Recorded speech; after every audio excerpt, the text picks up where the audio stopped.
Everyone watches women's sports.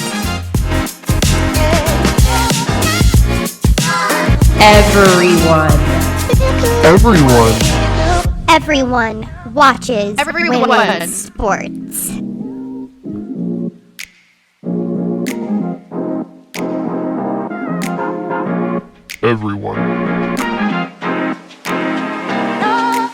Everyone watches women's sports. 3, 2, 1, yeah!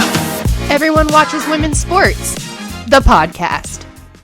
Welcome back to episode 3 of Everyone Watches Women's Sports, the podcast. I am so excited for this episode, you guys. This league in women's sports is exploding. If you are not a fan of an NWSL team, if you are not watching NWSL games, you need to get on the bandwagon. The time is now. Like I said, the league is exploding, and I'm so excited to talk about the league and the players today. NWSL season just started this past Saturday, March 16th. We started off on the Friday night previously with the Challenge Cup with last year's Shield winner and last year's championship winner, which was the San Diego Wave against New York City, New Jersey, Gotham, is as they are known around the league. That was on Friday night, like I said. Great game. San Diego Wave ended up winning on a single Alex Morgan goal. Very exciting for her. And, obviously she's a storied veteran in the league, somebody who is obviously on the national team, and somebody who brings a lot of popularity to the league in general. So that was a great performance for her. The entire league is comprised of 14 teams. There's going to be 182 games on the season for all teams total. Each team will have 13 home games and 13 away games. So the field is pretty even. Everybody gets, an equal chance at having time at opposing arenas and equal time at their home arena for that home field advantage, as we all know is so exciting, especially in soccer. And probably most importantly, the National Women's Soccer League has a brand new media rights deal valued at, hold your breath, $240 million,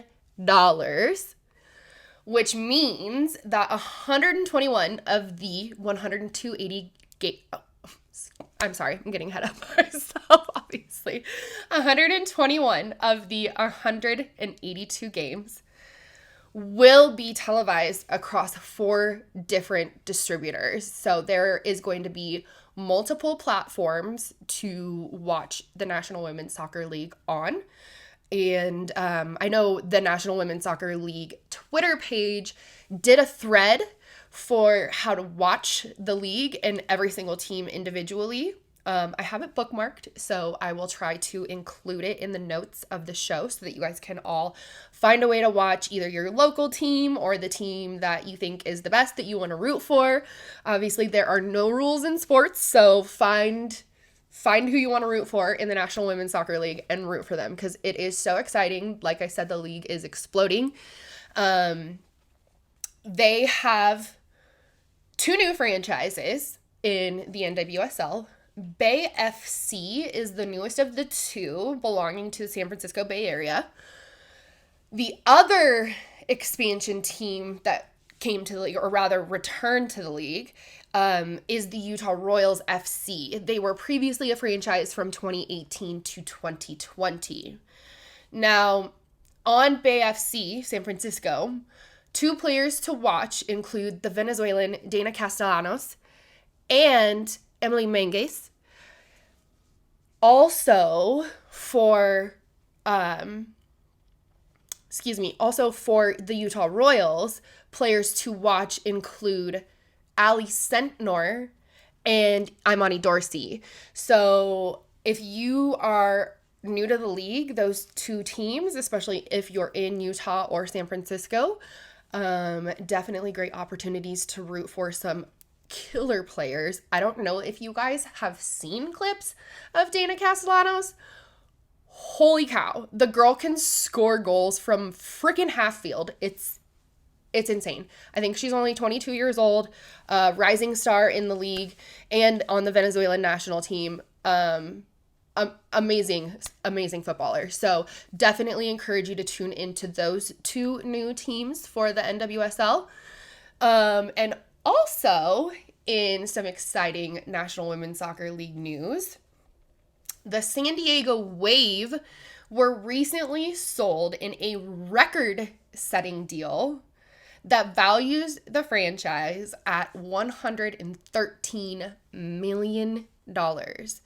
So I don't know if you guys have been keeping track, but just so far in the last 10 minutes or so, I have talked about over $350 million that has been put into the National Women's Soccer League just in the last calendar year. So like I said, exploding league. The time is now. Get on the bandwagon.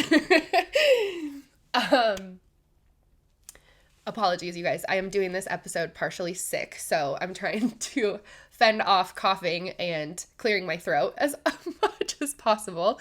But I needed to get this episode out for you guys. Opening day of the season for the National Women's Soccer League included, here we go. You ready? A Kansas City Current win 5-4 over my Portland Thorns. The Chicago Red Stars had a 2-0 win over the new Utah Royals. Racing Louisville FC and Orlando Pride had a 2-2 draw. Exciting game. That was an exciting game.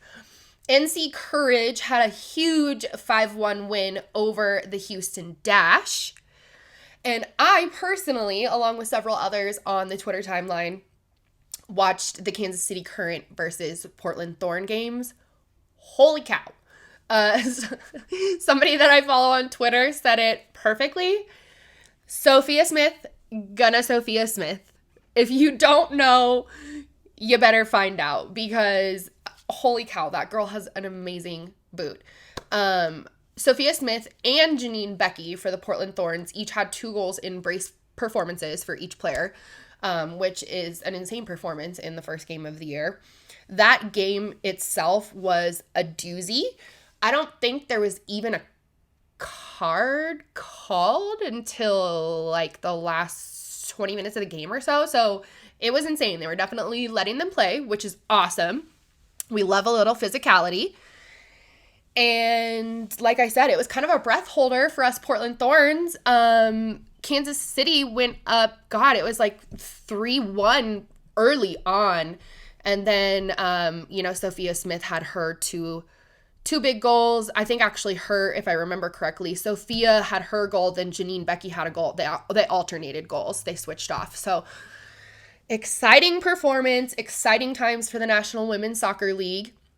Like I said, I definitely encourage you guys to jump on the bandwagon. The time is now. There is so much buzz going on Twitter especially. So if you're on Twitter, it's really easy to find a team to root for. It's really easy to follow, fan groups. Every team has their hashtag. So it's really easy to kind of get involved in the conversation, figure out who to root for. Of course, it's never a problem to root for players if you like instead of teams. So I, for one, am a huge advocate of the National Women's Soccer League. If you are watching the video version, you can see I'm rocking the Megan Rapinoe jersey. She was out at one of the games. I think if I remember correctly, she was at the Orlando game, her former team. Just exciting times, like I keep saying in the National Women's Soccer League. The guest on the previous episode, Connor Moore, is a big Chicago Red Stars fan, so you can always give him a follow. And there are so many other people throughout the league and throughout Twitter that are always talking about National Women's Soccer League and the players. Like I said, I'm a big Portland Thorn fan. I also like to root for Angel City FC and Gotham. Just because they're, the big teams. I really like the relationship between Gotham and obviously the New York Liberty, and we love it when women's sports franchises in different leagues can kind of lock arms and show each other that support. And, we love to see it. The growth is contagious. We're seeing growth in the WNBA. We're seeing growth in the NCAA women's, not just basketball, but softball and volleyball. And we are also seeing growth in the National Women's Soccer League. So tune in, find a platform. There are, like I said earlier, 4 different distributors that you can find to watch National Women's Soccer League games through. And definitely encourage you to do so. You can follow the league on ESPN, so you can get all the games and scores and game casts as well. So now is the time, jump on the bandwagon, find somebody to follow, and become a NWSL women's soccer fan. I really appreciate you guys tuning in to this quick season kickoff episode. There is definitely going to be more news from me and the podcast about the NWSL, trying to get a couple of guests on, of course. So just trying to plant the seed for you guys, give you a reason to tune in and get the conversation started. So if you are a women's hoops fan, I definitely encourage you to start tuning into women's soccer as well. So thank you again for checking out this episode, supporting the podcast and supporting me. There is some new stuff on the way, so keep your eyes peeled for some new announcements, new ways to interact, and that type of thing. As always, it's not just statistics, it's a movement. Everyone watches women's sports.